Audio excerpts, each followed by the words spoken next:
Pocahontas, Kokum said as he looked over the warriors assembled in the village. Look at them! Now we have enough warriors to destroy those white demons. Horrified by his words, Pocahontas found Powhatan and begged him to talk to the settlers instead of fighting. They do not want to talk, answered her father, but if one of them did want to talk, you would listen to him, wouldn't you? She asked. Of course, Powhatan answered impatiently, but it's not that simple. Please stay here where it's safe. I must go and speak to the war council. When Smith arrived at the settlement, Ratcliffe was waiting. Prepare the men for battle, he ordered. We are going to eliminate these savages once and for all. Then the gold will be ours for the taking. Smith tried to convince Ratcliffe that there was no gold. He even brought back an ear of corn, explaining that the Indians had food that would make a welcoming change from biscuits and gruel. But Ratcliffe would hear none of it. Anyone who so much as looks as an Indian without killing him on sight will be tried for treason and hanged, he declared. That night, as Pocahontas crept through the village on her way to meet Smith, Nakoma surprised her at the palisade wall. Pocahontas, cried Nakoma, you can't go to him. He's one of them. You're turning your back on your own people. I'm trying to help my people, she said as she slipped into the woods, but she could see that her friend did not understand. Nakoma was worried for Pocahontas' safety, so she told Kokum where Pocahontas had gone. While their people prepared for battle, Smith and Pocahontas arrived at the enchanted glade. Maybe it's not too late to stop this, said Pocahontas. Come with me and talk to my father. Suddenly, Percy raced into the glade, still looking for Meeko. The two chased each other around the glade as Smith and Pocahontas tried to separate them. Once two sides want to fight, nothing can stop them, Smith said sadly. Just then, Grandmother Willow dipped one of her branches into the water. Look, the ripples, she said to Smith, so small at first, then look how they grow. But someone has to start them. Smith understood Grandmother Willow. All right, let's go talk to your father, he said.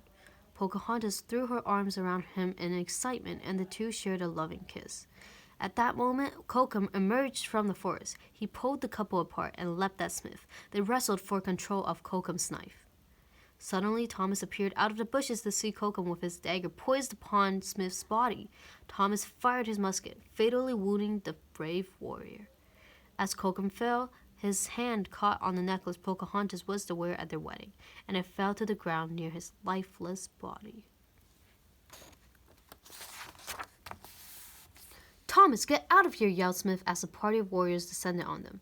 Pocahontas watched in disbelief as Smith was dragged away, accused of being Kokum's murderer. Back at the village, Powhatan condemned Smith to die at Summers the next day. When Pocahontas protested, her father's words were harsh. Because of your foolishness, Kokum is dead, he told her. You have shamed your father. Smith was placed in a hut where he was to remain, alone until morning. Nakoma and Pocahontas told the guard that Pocahontas wanted to look at the man who had killed Kokum. It would have been better had we never met, she said sadly. Then none of this would have happened. I'd rather die tomorrow than live 100 years without knowing you, protested Smith. I can't leave you, whispered Pocahontas. You never will, Smith replied. No matter what happens, I'll always be with you forever. Meanwhile, Thomas raced back to the settlement as fast as his legs would carry him. The savages, he screamed as he reached the clearing. They've captured Smith. You see, said Ratcliffe. Smith tried to befriend them, and look what they've done to him. I say it's time to kill them all and rescue our courageous comrade. Pocahontas drifted into the enchanted glade. Her head hung in sadness. Just then, Meeko handed her John Smith's compass. As she took it, something amazing happened. Its arrow was spinning, and she knew it was a sign from her dream. I have to go back, she said excitedly. Suddenly, the arrow stopped. Pocahontas looked where it pointed and saw the morning light. The sunrise! It's too late! What can I do? Let the spirits of the earth guide you, urged Grandmother Willow. The settlers, armed and ready for war with the Indians, marched through the forest like an angry army. At the same time, the Indians moved in a fateful procession towards the execution site. They could not know that the settlers were nearing the cliff. It seemed that nothing could stop these enemies from a violent clash. Atop the cliff, the warriors placed Smith's head on a large stone slab. Just as Powhatan raised his club to deliver the fatal blow, the settlers burst through the woods, ready to open fire. Suddenly, Pocahontas appeared and threw herself over Smith. "No," she shouted. "If you kill him, you'll have to kill me too. Look around you. This is where the path of hatred has brought us." As everyone stared in stunned silence, Pocahontas said, "You have the power to change that, Father."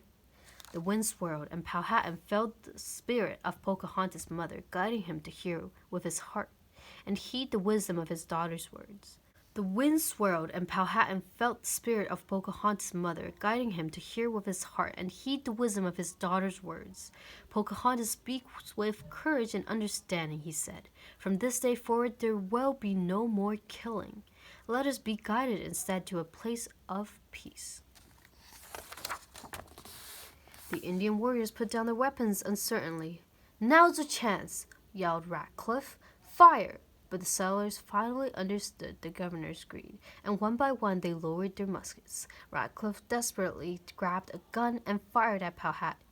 The brave John Smith threw himself in front of the chief and knocked Powhatan out of the way, but the bullet meant for the Indian caught Smith instead. The settlers were enraged.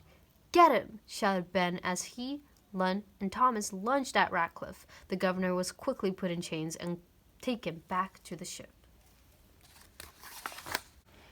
John Smith lay on a stretcher as the Susan Constant prepared to sail for England. Pocahontas appeared at the edge of the clearing. Behind her were Powhatan, Nakoma, and the rest of the village, bearing blankets and corn for the settlers. Thomas approached Pocahontas. "Going back is his only chance. He'll die if he stays here," he told her. Pocahontas knelt by Smith's side. "Here," she said, handing him a small pouch. "It's from grandmother's willow's bark. It will help with the pain." Powhatan approached and placed his cloak over Smith's body. "You are always welcome among our people." "Thank you, my brother," he said softly. Just then, Miko, Flit, and Percy arrived. They carried with them her mother's necklace, which they lovingly placed around Pocahontas' neck. Smith looked up at Pocahontas. "Come with me?" he asked. Pocahontas turned to her father. "You must choose your own path," he said, but as Pocahontas watched the Indians sharing baskets of food with the hungry settlers and the first signs of peace between them, she knew what her path must be. "Pocahontas, the fighting stopped because of you. If you leave," Nakoma begged. Her tears told John Smith better than words ever could what Pocahontas had decided. She would stay and help forge a bond between her people and the settlers. "Then I'll stay with you," Smith whispered. "No, you have to go back," Pocahontas answered. "No matter what happens, I will always be with you, forever." Then Pocahontas leaned down and the two gently shared their last kiss. Pocahontas watched as John Smith was placed into a dinghy and rowed away. Choking back the tears, Pocahontas placed her head on Powhatan's shoulder as he tried to comfort her. Smith was lifted onto the ship, and the sails of the Susan Constant unfurled in the breeze.